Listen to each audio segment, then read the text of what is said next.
솔로몬의 타락, 내가 지금 기뻐하며 바라는 것이라는 주제로 하나님의 말씀 선포하겠습니다. 제가 먼저 읽겠습니다. 솔로몬의 세입금의 무게가 금 666달란트요.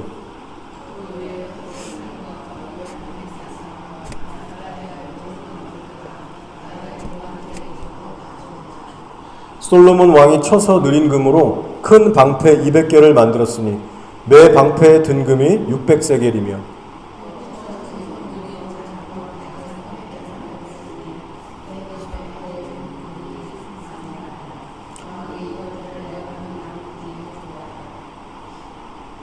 왕이 또 상하로 큰 보좌를 만들고 정금으로 입혔으니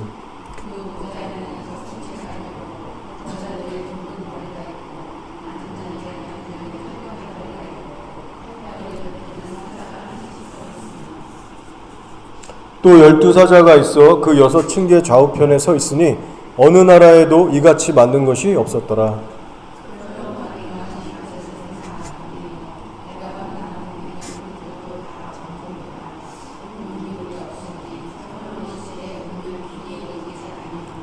왕이 바다에 다시스 배들을 두어 히람의 배와 함께 있게 하고 그 다시스 배로 3년에 한 번씩 금과 은과 상아와 원숭이와 공작을 실어왔음이더라.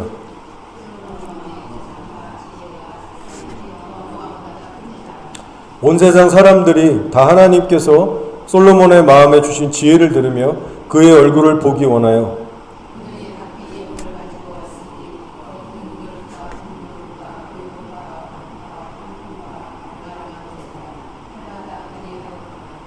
솔로몬이 병거와 마병을 모으매 병거가 1400대요 마병이 12,000명이라 병거성에도 두고 예루살렘 왕에게도 두었으며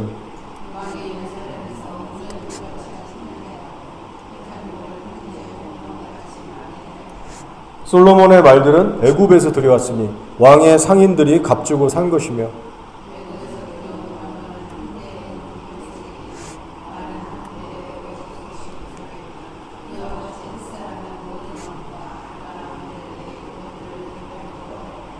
아멘.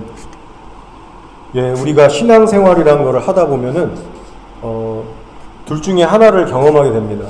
신앙의 정체로 나아가든지 아니면 이 신앙의 성장과 열매 맺는 변화로 나아가든지 둘 중 하나로 그 방향으로 우리가 나가게 되어 있어요. 예, 어느 쪽이 됐든 좋든 나쁘든 한 가지를 우리가 경험하게 됩니다. 근데 성도들 중에 착각하는 사람들도 꽤 있는 것 같아요. 이런 겁니다. 나는 그렇게 뜨겁지도 않지만 그렇다고 뭐 그렇게 차갑지도 않아. 나는 그래도 평균은 쳐. 나는 이 정도면 현상 유지를 잘하고 있는 것 같아요. 이 정도면 괜찮은 거 아닌가? 그렇게 착각하는 사람들이 분명 어딘가에 있습니다. 자, 근데 현실은 어떠냐면 전혀 그렇지가 않다라는 거예요. 우리가 설교를 듣거나 성경 말씀을 묵상할 때 성령께서 우리를 이제 조명해 주시고 은혜를 주시는 때가 있지 않습니까? 그러면 그때 우리가 어떤 증상을 경험하게 되냐면 예를 들어 우리가 산상순의 말씀을 늘 보지만 그게 항상 새롭게 우리의 마음에 도전으로 다가옵니다. 내가 어제 또 생각해 보니까 내 와이프한테 내가 너무나 함부로 얘기했구나. 자녀들한테 내가 너무 짜증을 냈구나. 나는 마음이 가난하지가 않구나. 회개할 게 항상 새롭게 나오게 된다는 거예요. 성령의 조명하심을 받다 보면 같은 말씀이 아니고 날마다 그게 새로워지잖아요. 찔림을 받습니다. 그럴 때 내가 아는 만큼 살지 못해서 괴롭기도 하고 하나님께 죄송스러운 마음도 들고 그래서 결론은 항상 뭐냐면 내가 계속해서 변화되리라. 성숙에서 성숙으로 내가 나아가겠다. 하나님 앞에 그 결단과 간절한 기도를 우리가 큐티를 마치면서 우리가 늘 그렇게 드리지 않습니까? 자, 그래서 신앙의 여정이란 졸업이란 없고 종착지라는 것은 없다는 것을 우리가 하면 할수록 깨닫게 됩니다. 그래서 결론은 뭐냐면 많은 사람들이 얘기하는 나는 뭐 그렇게 뜨겁지도 않고 차갑지도 않고 적당히 잘하고 있어. 나 현상 유지 그래도 유지하고 있어. 이 현상 유지라고 하는 것은요, 처음부터 말도 안 되는 얘기라는 것을 여러분에게 지금 말씀드리는 겁니다. 현상 유지라는 것은 없는 거예요. 나 정도면 괜찮아. 현상 유지하면서 쭉 이대로만 가면 돼. 라고 말하는 사람들은 사실상 성령님의 깊은 조명하심 가운데 살지 못하고 있는 사람들입니다. 정말 찔리고 회개에 자기를 돌아보게 되면 현상 유지라는 말을 할 수가 없는 거예요. 여러분은 지금 어떤 영적 상태로 살아가고 계신가요? 영적인 퇴보, 영적인 성장 두 개의 갈림길에서 지금 여러분은 어떤 방향으로 한 걸음 한 걸음 나아가고 있습니까? 자, 분명 둘 중 한 길을 여러분이 가고 계실 텐데 오늘 말씀을 함께 살피면서 다시 한번 우리의 그 위치를, 방향을 좀 점검하고 재정비했으면 좋겠습니다. 자, 오늘 말씀에 솔로몬이 등장하고 있는데 하나님께 1000번제를 드렸던 사람이었습니다. 1000만이나 재물을 바쳐야겠다는 생각은 아무나 할 수 있는 생각이 아닙니다. 엄두를 낼 수 없어요. 몇 시간, 얼마나 많은 시간이 들어갔겠습니까? 준비하는 과정에서부터 현장에서 정말 많은 수고와 마음 씀씀, 에너지, 재물 엄청나게 투자해야만 할 수 있는 거예요. 우리는 이렇게 1시간, 2시간 설교 듣는 것도 힘들어 하잖아요. 근데 솔로몬은 평범한 사람들이 생각할 수 없는 그 수준으로 하나님께 쏟아 부은 겁니다. 하나님께서도 귀하게 여기셨죠. 그래서 1000번제가 끝나는 그날 꿈에 나타나셔서 네 소원이 뭐냐? 하나님이 그렇게 솔로몬을 인카운트 해주시는 그런 은혜까지 받게 됩니다. 자, 근데 문제가 생기기 시작하죠. 시간이 계속 흘러가면서 솔로몬이 어떻게 변해갑니까?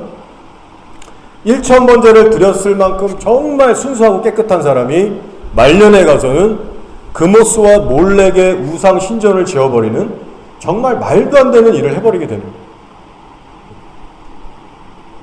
여러분, 그모스와 몰렉이 어떤 우상인들인지 아세요? 많이 들어보셨을 거예요. 자, 하나님께서 왜 우상들 중에서도 몰렉과 그모스를 심히 미워하시고 진노하셨는가? 왜냐하면 인신제사를 드렸기 때문입니다. 사람을 잡아서 죽이는 인신제사를 드렸기 때문입니다. 성경에 기록되어 있습니다. 여기저기에 선지서들 보면 하나님이 말씀하시잖아요. 이스라엘 너희들이 몰렉을 섬기면서 자녀들을 불에 지나가게 했다. 아하스 때도 그렇고 이스라엘 정말 방종하고 나갈 때 이런 악한 짓들을 했어요. 자, 몰렉 제사에는 특별히 유아들을, 그 갓난 아기들을 불에 태워서 바치는 의식이 있었습니다. 너무나도 잔인하고 무서운 의식이었어요. 순전히 그 이방신에게, 이름도 모르는 이방신에게 복을 받기 위해서, 잘 먹고 잘 살기 위해서 자기의 자녀들을 불살라 바친 거예요. 얼마나 무식하고 잔인하고 얼마나 말도 안 되는 그런 의식입니까? 모압 사람들이 섬겼던 그모신, 그러니까 몰렉과 그모신은 형제사예요. 우상신들끼리지만 서로 형제사이로 알려져 있습니다.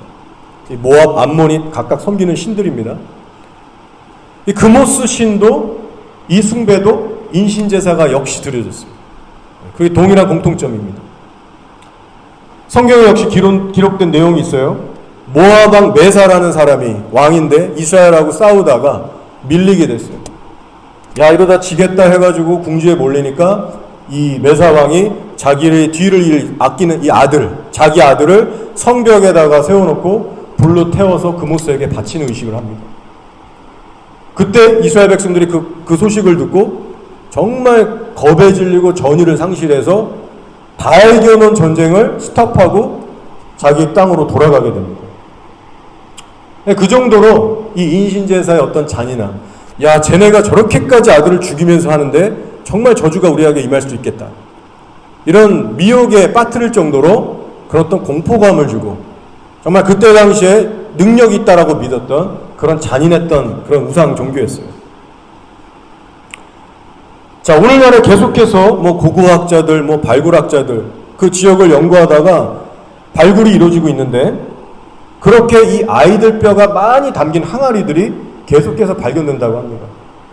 그 바쳤던 제단하며 소나 양 이런 동물의 뼈보다 유아들의 뼈가 담긴 그런 어떤 항아리들, 그 시체들이, 그 흔적들이 그렇게 계속 발견되고 있다는 거예요. 그러니까 이것은 꾸며낸 얘기가 아니라 성경에서도 얘기하고 있고 실제로 벌어졌던 일입니다. 저는 이걸 준비할 때 뭐 몰래 어떤 금오스 이런 우상의 모습도 찾아보고, 황소 얼굴에 사람 몸을 하고 있고 아이들을 받쳐서 태울 수 있도록 그 손을 이렇게 벌리고 있고, 황소가 생각만 해도 너무 잔인하더라고요. 몸서리가 쳐지고. 하나님께서 왜 가나안 족속들을 깡그리 전멸하라고 하셨는가? 어린아이부터 노년에까지 왜 다 죽이라고 하셨는가? 바로 이 인신제사를 드리고 있었기 때문에 하나님께서 도저히 봐주실 수가 없었던 거예요.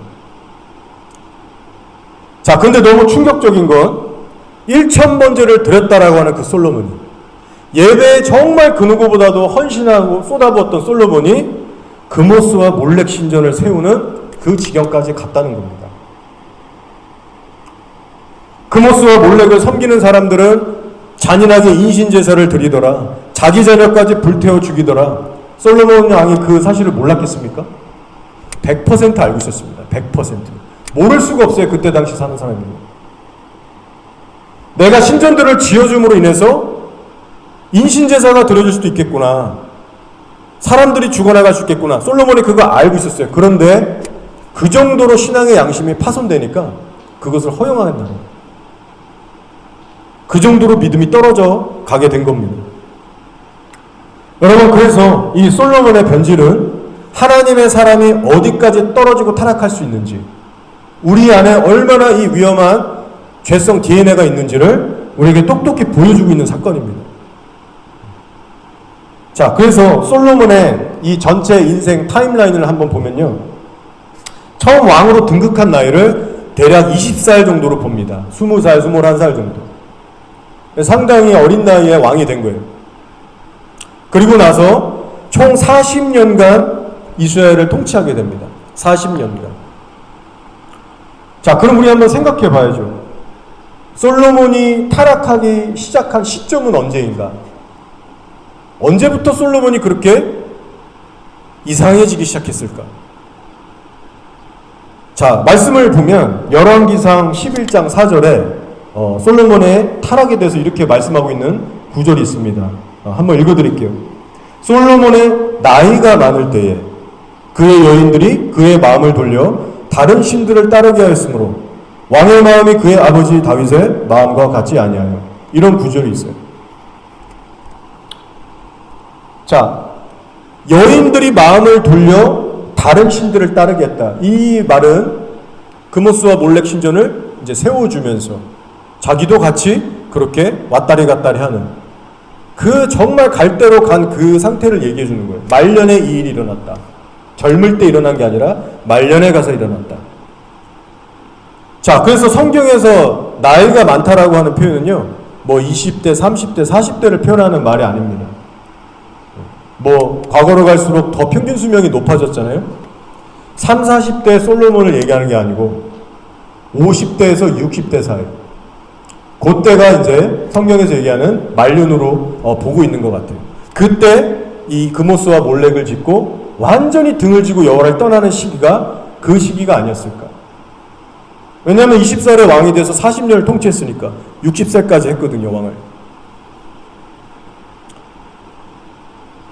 자, 근데 여기서 우리가 주목해야 될 부분이 있는데요, 솔로몬이 말년에 가서 이렇게 정말 말도 안 되는 우상 신전을 짓고 완전히 떠나게 된 거는 말 그대로 말년에 어느 날 갑자기 한순간에 벌어진 일이 아니라는 겁니다. 여러분도 아시는 것처럼 사람의 변질은 시간을 두고 점진적으로 이루어지죠. 자, 그럼 대체 어느 시점부터 솔로몬의 마음이 점점 풀어지면서 이 틈을 보이기 시작했을까? 자, 바로 오늘 우리가 읽은 본문 말씀에서 그 단서들을 찾아볼 수 있습니다.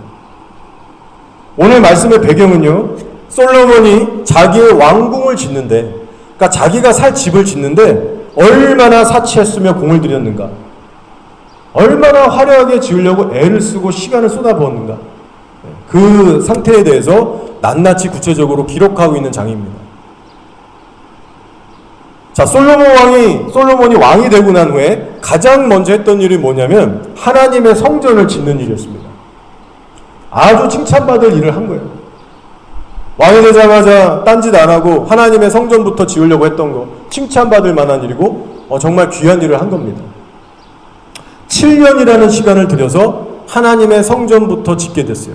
7년 동안 이제 그것을 착수해서 완공을 하게 됩니다. 자, 근데 성전을 짓고 난 후에 뭘 하느냐? 자기가 살 왕궁을 짓기 시작하는데 들어간 세월이 몇 년이냐면 거의 2배가 되는 13년 동안 자기의 왕궁을 짓는데 투자하기 시작합니다. 성전에는 7년, 자신이 살 궁은 13년. 규모도 몇 배가 더 컸어요. 제 기억으로 아마 4배 이상이 컸던 걸로 압니다. 꾸미고 치장하는 데 들어간 돈도 어마어마한 막대한 돈을 투자했어요. 자, 그래서 성경을 보시면요, 솔로몬에 대한 이런 의미심장한 기록을 남기고 있습니다. 말씀에 이르기를 성전 건축이 다 끝났으니 솔로몬이 7년 동안 성전을 건축하였더라. 그리고 이어지는 구절이 뭐냐면 그러나 솔로몬이 자기의 왕궁을 13년 동안 건축하여 그 전부를 준공하니라. 자, 참고하셔야 될 거는 개역개정에는 그러나라는 단어를 생략했어요. 그런데 킹제임스 버전, 원어에 더 가까운 킹제임스 버전을 보면 이 두 구절 사이에 but, 그러나를 삽입하고 있습니다. 참고하시면 도움이 될 거예요. 그러나라는 이 표현을 주목하시기 바랍니다. 솔로몬이 7년 동안 성전을 건축하였더라. 그러나 자기가 살 궁은 13년을 건축하였더라. 여러분, 이 그러나라고 하는 표현은요, 성경적인 렌즈로 볼 때 결코 긍정적인 표현이 아닙니다. 하나님의 성전은 7년 걸려 지었더라. 그러나 지가 살 집은 14년이 걸렸더라. 앞뒤를 대조하면서 부정적인 뉘앙스를 띠고 있는 거예요. 솔로몬의 이어졌던 이 행동이 뭔가 부정적이고 바람직하지 못하다, 그런 의미심장한 뉘앙스를 이제 풍기고 있는 겁니다. 그리고 오늘 말씀을 보시면 이제 쭉 그 내용들이 나와요. 구체적으로 솔로몬이 얼마나 디테일하게 골몰하면서 거기에 혈안이 돼서 그 수많은 세월을 보내기 시작했는가. 자, 그래서 그 일부가 기록되어 있는데 사실은 훨씬 더 많을 겁니다. 여기는 뭐 몇 가지만 이제 삽입한 거죠. 자, 예를 들면 자기가 앉을 보좌를 만드는데, 지금도 그렇지만 그때 당시도 정말 최고급이어서 아무나 만질 수 없는 상아를 구해와서 상아로 보좌를 만들고, 그것도 모자라서 순금을 입혀서 반짝반짝 금의 보좌를 만듭니다. 그리고 보좌 주변에도 너무나도 이 위험 있고 화려한 그 디자인을 이제 하기 시작했죠. 보좌가 있는 곳까지 올라가기 위해서 6개의 층계들이 있고, 층계들 좌우마다 사자들의 동상들을 아주 위험 있게 만들어서 도합 12개의 사자들을 만듭니다. 또 본인 보좌 양쪽에도 사자를 또 만들어 놓고, 그래서 누구든지 왕을 이제 아련하기 위해서 딱 갔을 때 두렵고 이제 주눅들 수밖에 없는 그런 어떤 압도적인 위험스러운 분위기를 그렇게 만들어 놓은 거예요. 자, 오해는 하지 마세요. 뭐 사자 디자인이 나쁘다, 뭐 금을 좀 입혀서 너무했다, 꼭 그런 건 아닙니다. 어떤 분들은 디자인 자체 뭐 이게 잘못됐다, 그런 건 아니에요.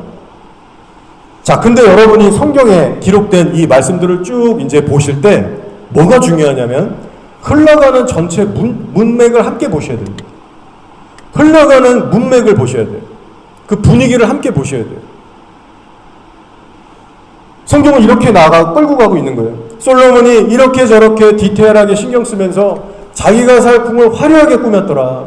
정말 병고를 모으고 금을 모으고 사치품들을 모았더라. 이런 내용들이 쭉 기록되어 있다가 다음 장인 열왕기상 11장으로 들어가자마자 무슨 내용을 얘기하냐면 솔로몬이 이방 여인들을 사랑했더라.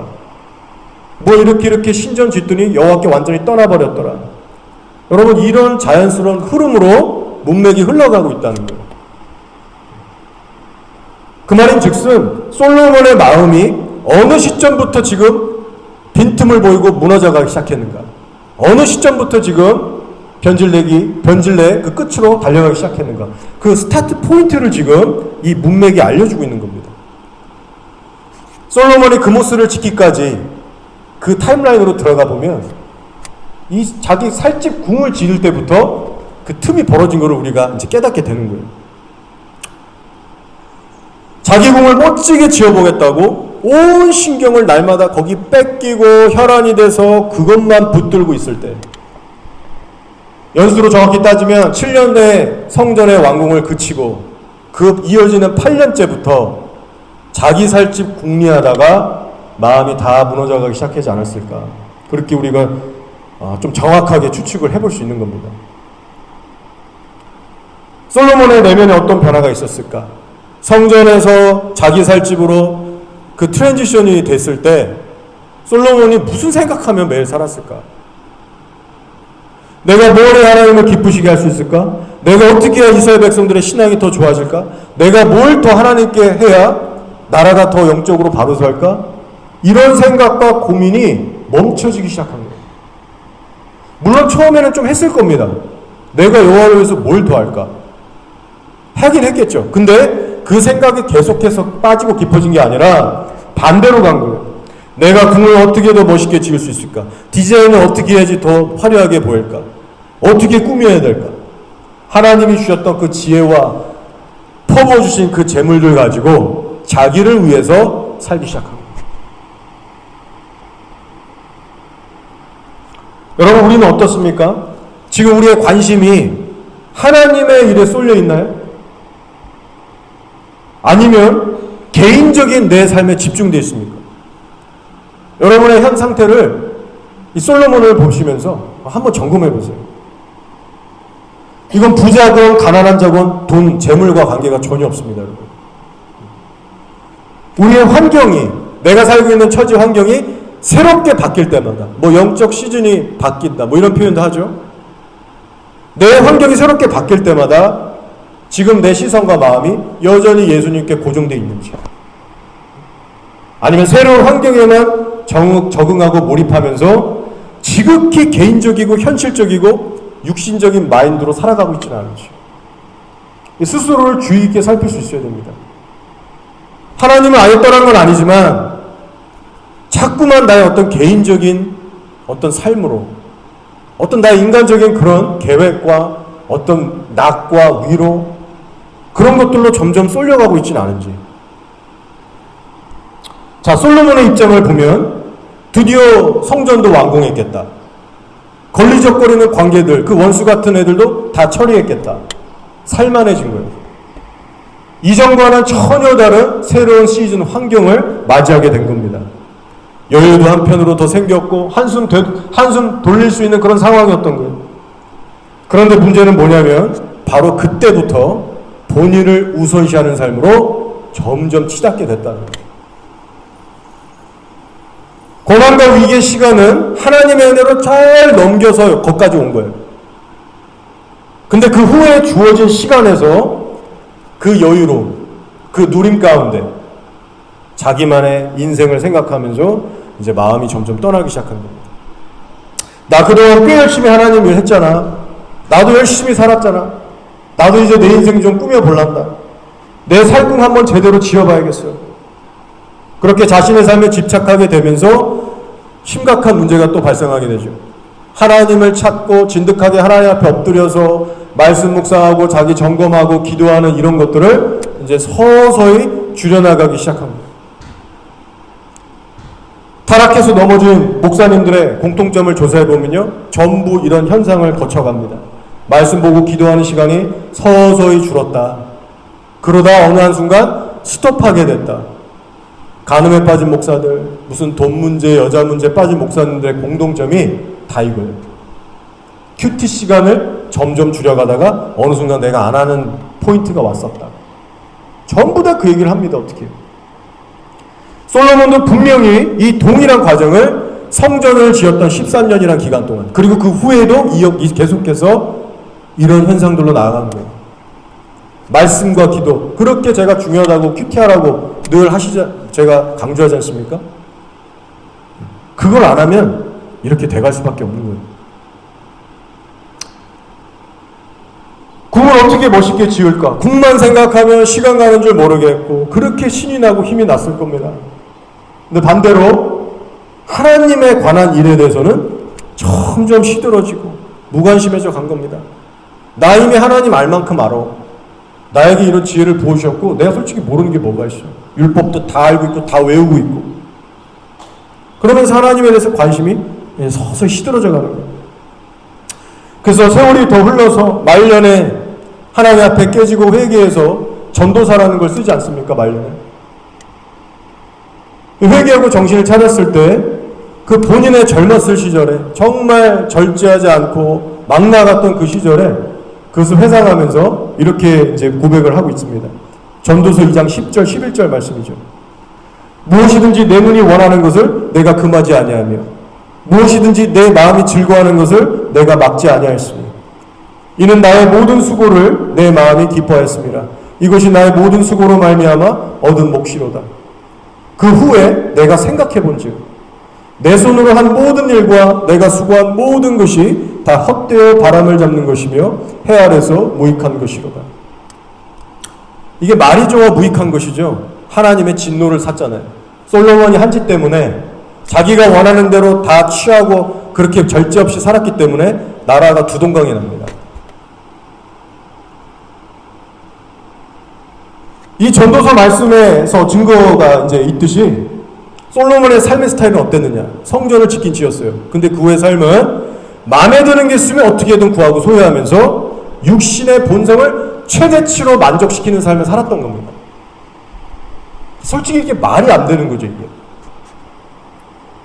육신의 눈과 마음이 원하는 것들에 대해서 내가 절제하지 않았다. 전도에서 자기가 얘기하잖아요. 본인 입으로. 내 눈에 좋아 보이고 마음이 끌리는 거 나 하나도 막지 않고 살아봤다. 이 시절이에요, 이 시절. 솔로몬의 젊은 시절인데 뭐 왕 되기 전에 이렇게 막 나갈 수가 없잖아요. 그 수많은 아들들 다윗 왕이 있는데 솔로몬은 언제 이렇게 가로막지 않고 스스로 다 즐기면서 살아봤겠습니까? 여러분 이렇게 절제가 없는 삶이 얼마나 위험한 삶인지 여러분 잘 알고 계실 겁니다. 어느 순간 솔로몬이 정신을 차려보니까 인신제사를 드리는 금오스 신당을 자기가 짓고 있는 거예요. 예루살렘 안에 우상제단들이 들어서기 시작했고 하나님의 성전은 더럽혀지기 시작했고 자기 주변에 이방신을 섬기는 그 와이프들로 가득 찬 거예요. 온 집안이 우상숭배자로 넘쳐나게 됐습니다. 자, 그래서 오늘 본문 첫 구절이죠. 열왕기상 10장 14절을 보면 숫자 666이라는 이 악마의 숫자가 나옵니다. 자, 이 666이라는 숫자가 암시하고 있는 거는 솔로몬이 지금 나름 겉모습으로는 열심히 있고 신앙이 좋아 보이는 것 같지만 솔로몬이 나아가고 있는 지 영적인 행보는 지극히 위험스럽고 정말 불안불안하고 어떤 불안한 조짐을 보이는 어떤 그런 암시를 주고 있는 거예요. 말씀을 이렇게 하잖아요. 솔로몬의 세입금의 무게가 금 666달란트요. 그러니까 이때 당시 솔로몬이 전국에서 세금을 걷는데 그 세금을 거둔 양을 보니까 금으로 따질 때 666이라는 거예요. 숫자의 6은 어떤 뜻이에요? 성경에서 치는 완전수, 거룩, 온전함을 뜻합니다. 그런데 거기서 하나를 뺀 6은 불완전함, 그리고 정결하지 못함, 그리고 하나님을 대적하는 반항의 숫자, 대적의 숫자입니다. 그래서 우리가 그 666을 3으로 더해서 세로 이제 3번을 이렇게 모아놨을 때 짐승의 수, 적그리스도의 수라고 그렇게 계시록에서도 얘기하고 있죠. 근데 솔로몬이 거둬들인 이 세금의 양이 왜 하필 666일까? 성경 구약시에서 신약까지 숫자들을 여러분 조사해보면요. 숫자들의 의미는 반드시 있어요. 결코 좋은 의미가 아닙니다. 이 666은. 그리고 이런 컨텍스트, 문맥 안에서 쭉 몇 구절들만 더 밑으로 내려가면 솔로몬이 병마를 많이 모았다. 은금을 많이 모았다. 이런 말씀들이 연이어 기록되고 있습니다. 그 조짐들이 보이는 거죠. 잘못된 길로 가고 있다는 것이. 자, 율법서 신명기에 보면 하나님께서 이미 예전에 구체적인 경고의 말씀들을 주셨습니다. 뭐라고 하셨냐면 앞으로 이스라엘의 왕이 될 자는 율법서를 주야로 날마다 읽어서 형제들 위해 마음이 교만하지 않게 해야 된다. 매일같이 성경 말씀 봐야 된다라고 말씀하셨습니다. 그리고 병마를 모으지 마라. 애굽에 내려가서 병마 모으지 마라. 다시는 이집트로 돌아가지 말라고 하셨어요. 그리고 자신을 위해 은금을 많이 모으지 말고 이방 여인들 많이 만나지 마라. 결혼 많이 하지 마라, 여자들하고. 그렇게 얘기하셨어요. 어떤 얘기냐면 왕이 될 자는 쓸데없이 개인의 삶에 얽매이면 안 되고 나 하나님만 바라보고 살아야 돼. 돈, 권력, 쾌락, 사람 그런 거에 매여서는 안 된다. 오늘날 예수 믿고 왕같은 제사장이 된 저 여러분에게도 똑같이 주시는 말씀입니다. 우리는 돈에 빠지면 안 되고 쾌락과 어떤 사람에 의지하면 안 돼요. 근데 솔로몬을 보면 666이라고 하는 그 숫자가 나온 그 문맥을 쭉 가다 보면 이 경고의 말씀들을 하나같이 전부 어기는 겁니다.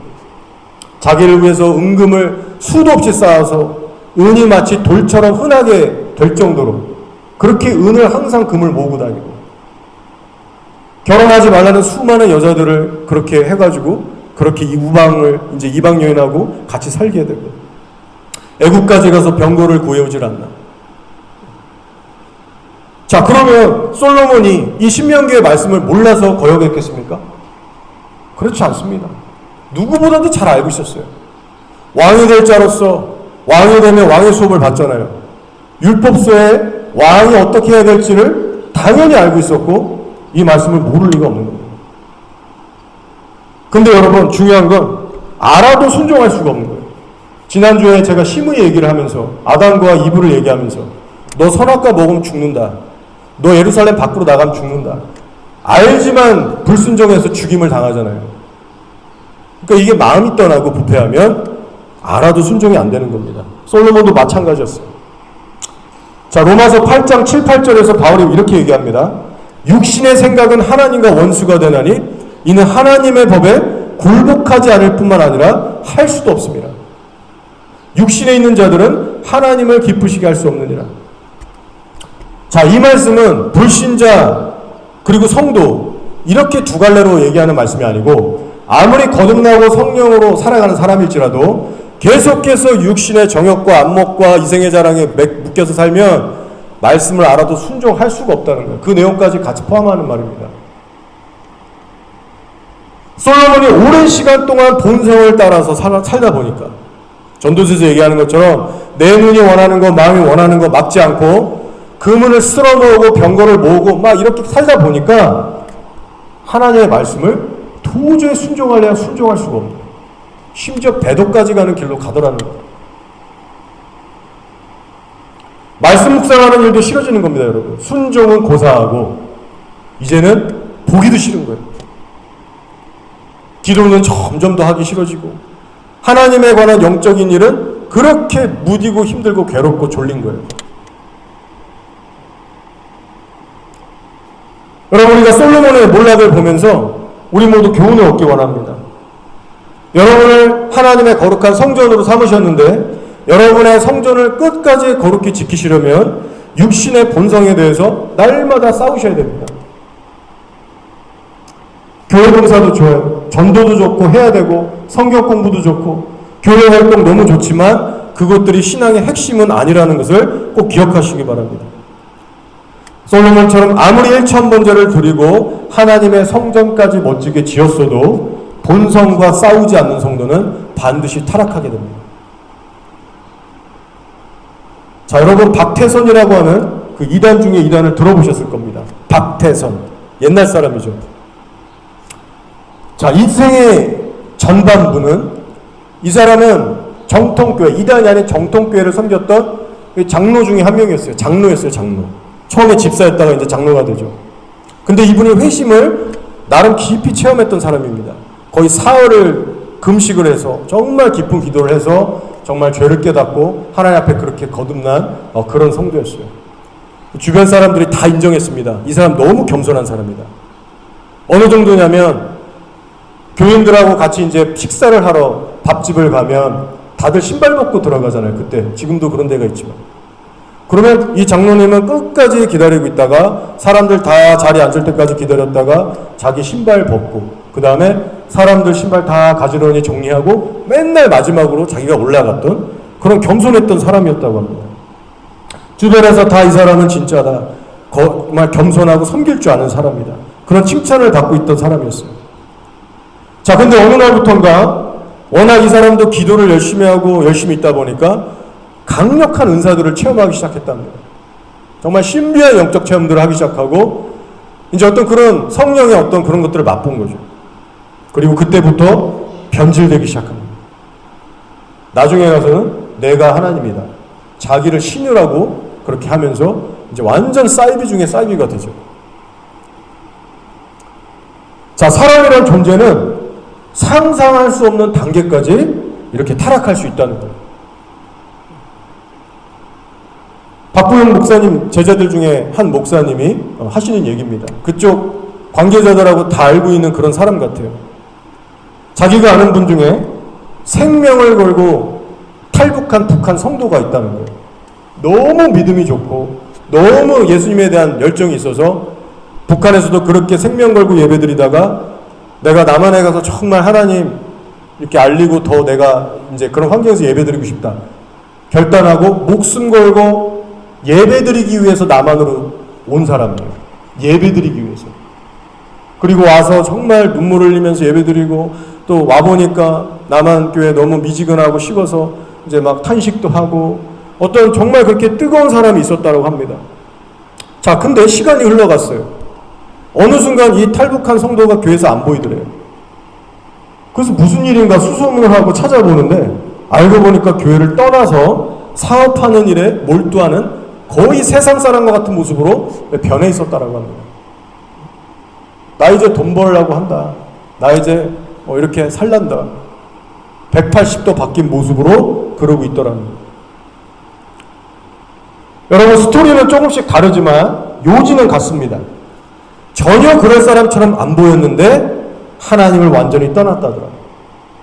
다들 시작은 좋았는데 상상할 수 없을 정도로 사람이 변질됐더라고요. 따라서 여러분이 과거에 얼마나 신앙이 좋았었는지, 심지어 어제까지 여러분이 얼마나 승리를 했고 기도를 많이 했는지는 여러분 중요하지가 않습니다.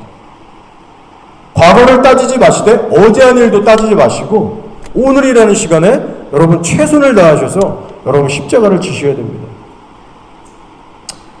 자, 오늘 본문 말씀을 마저 살펴보면요, 솔로몬이 금방패들을 만드는데 디테일하게 나와 있습니다. 큰 방패를 200개를 만들고 작은 방패는 300개를 만들었다. 그리고 레바논 궁에다가 이제 배치해 두고 이제 그거를 구경한 겁니다. 이 방패들은 실전 전투에서 전쟁에 나가서 쓸 수 있는 실전용 방패들이 아니고 순전히 눈을 즐겁게 해주는 장식용 방패들이었어요.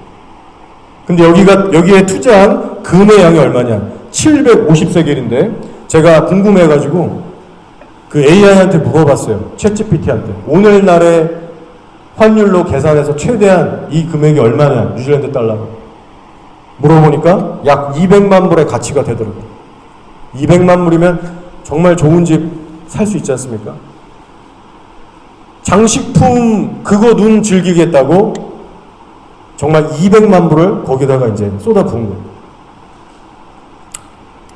뿐만 아니라 궁에서 쓰이는 그릇들은 전부 금으로 만들었다고 성경이 또 기록하고 있습니다. 은은 쳐주지도 않았어요. 보이는 모든 게 금이고 보이는 목재는 정말 최고급이었던 레바논에서 들여온 그 나무들이었어요. 그리고 또 뭘 해요? 3년에 한 번씩 배를 해외로 보내서 금을 또 들여와. 그렇게 많은 금, 쌓여가는 금을 또 들여오고 은을 들여오고 상아를 들여오고 동물까지 들어옵니다. 원숭이와 공작을 사들여 들어왔다. 그러니까 13년이라고 하는 궁을 짓는 시기에만 이렇게 한 것이 아니라 지금 이때쯤은 그 후의 시기거든요. 13년 후에도 3년에 한 번씩 배를 보내서 원숭이와 공작까지 들여와서 자기만을 위한 스페셜 동물원을 만들었다는 거예요. 자기가 쉬는 시간마다 가서 진기한 그 희귀한 동물들 보면서 즐거워하고 사람들하고도 보라하고. 이스라엘 왕 중에 누가 이렇게까지 원숭이하고 공작새를 들여왔습니까? 여러분, 정리하면요, 이 영적 법칙이에요. 영적 원리고, 세상의 것들과 하나님을 동시에 사랑할 수 있어요? 하나님이 말씀하셨죠. 요한일서에 너희가 세상에 있는 것들을 사랑하면 아버지의 사랑이 그 안에 없을 것이다. 세상의 눈과 마음을 계속해서 빼앗겨간 이 솔로몬은 결국에 깡그리 다 이것이 말라버리면서 인신제사를 드리는 금오스와 몰렉 신전을 지으게 됩니다. 하나님을 완전히 등지게 됩니다. 자, 그리고 나서 전도서 5장 10절에 훗날에 땅을 치고 후회하면서 이런 말씀을 또 남기게 되죠. 은을 사랑하는 자는 은으로 만족하지 못하고 풍요를 사랑하는 자는 소득으로 만족하지 아니하나니 이것도 헛되도다. 본인이 즐길 것 다 즐겨보고 해서 본인은 회개하고 이렇게 전도서도 쓰고 천국 갔을지 모르지만 솔로몬이 사실 남긴 이 영적 피해는 여러분 어마어마합니다. 자기가 주워 담을 수가 없어요. 저는 이 솔로몬을 보면서 마치 이런 생각이 들었어요. 교황과 뭐가 다르냐? 오늘날 시대 교황과. 저는 이 666이라는 이 달란트의 그 수를 보고 이건 적그리스도를 예표하는 게 아닌가. 정말 맞더라고요. 일부 유대인들은 그래서 솔로몬을 정말 싫어하거든요. 적그리스도라고 볼 정도로. 왜냐하면 솔로몬이 그때 당시 왕은 제사장 역할도 하고 또 선지자 같은 역할도 같이 할 수 있고, 특히 이스라엘이라는 나라의 왕은 하나님 앞에 정말 중요한 위치고 통로입니다. 근데 예를 들어 오늘날의 천주교 교황처럼 WCC, WA 이런 거를 괜찮다라고 장려하는 그 대형교회 목사님들처럼 솔로몬이 금오스를 짓고 이방 여인들하고 같이 결혼을 해가지고 말도 안 되는 우상신을 퍼뜨려서 예루살렘 성전 옆에 이런 신당들이 있는 거, 완전 WCC랑 똑같은 거예요. 자기만 그렇게 타락하면은 그나마 그것도 그렇지만 자기 때문에 귀신들한테 문을 쫙 열어준 게 온 나라에. 그러니까 하나님이 나라를 칠 수밖에 없고 다음 세대 나라가 두동강에 나잖아요. 그러니까 솔로몬 때문에 얼마나 많은 그 후세대들이, 그 계속 이어지는 담세대들이 그 악한 영들에 미혹되고 붙들려서 그 후유증이 얼마나 컸겠습니까? 적그리스도의 예표가 될 수도 있는 그런 인물이라는 거예요. 우리가 솔로몬의 몰락을 보면서 우리는 지혜를 얻기 원합니다. 여러분이 솔로몬의 타락에 대해 지금 들으시면서 여러분 스스로 어떻게 적용하고 계십니까? 저를 포함해서 여기 계신 여러분은 솔로몬처럼 돈이 넘쳐나는 부자도 아니고 권력도 없습니다. 그래서 얼핏 보면 나한테 적용할 점이 별로 없는 것처럼 보일 수 있어요. 하지만 우리에게 돈과 권력이 없어도 우리는 얼마든지 타락할 수 있는 존재입니다. 여러분. 문제는 뭐냐면 우리의 시선과 마음이 하나님으로부터 멀어지기 시작하는 그 시작점부터, 그리고 그대로 방치하고 살게 되면 솔로몬처럼 심각하게 변질된다는 것을 성경은 우리에게 말씀하고 있는 겁니다. 여러분 한번 깊게 한번 생각해 보세요. 가진 거가 별로 없이, 돈이 별로 없이 검소하고 소박하게 살면 신앙심이 저절로 좋아질까요? 자, 애굽에서 나온 출애굽 1세대를 생각해 보시기 바랍니다. 광야에 막 들어가서 거지처럼 살았어요. 물론 하나님이 40년 동안 옷이 해이지지 않겠다, 옷 책임져 주셨지만 오늘날처럼 쇼핑을 가서 내가 원하는 옷 갈아입거나 뭐 사거나 그러지 못했어요. 단벌 신사했을 거예요. 거의. 지극히 소박하게 살았고, 먹는 것도 맨날 주시는 것만 먹고, 만나 먹고, 뭐 이렇게 재물 드린 거 먹고, 우리처럼 뭐 이것저것 사 먹을 수 없는 정말 절제된 삶을 살았습니다. 화려함이나 사치스러움과는 완전히 동떨어진 삶을 그들은 살았던 거예요. 자, 그런데 광야에서 소박하고 검소하게 산다고, 가난하게 산다고 여러분 영성이 좋아졌습니까? 그렇지 않다는 거예요. 오히려 그들 중 다수가 하나님께 불평하고 원망하다가 지옥 갔습니다. 그 중에는 나이 많은 노인들도 있어요. 40대, 50대, 60대, 70대 거의 다 중장년 노년층이었습니다. 나이가 들수록 본성도 죽으면 좋겠는데, 죄가 줄어들면 좋겠는데 그렇지 않은 거예요. 여러분. 여러분이 솔로몬의 타락을 생각하실 때 나는 부자도 아니고 권력도 없는데 나는 저렇게까지 타락할 리가 없잖아. 나이도 들어서 예전처럼 정욕도 별로 없어. 여러분 그렇게 쉽게 생각할 일이 아니라는 겁니다. 아무리 가난하고 소박하게 살아도 망할 자는 망하는 거예요.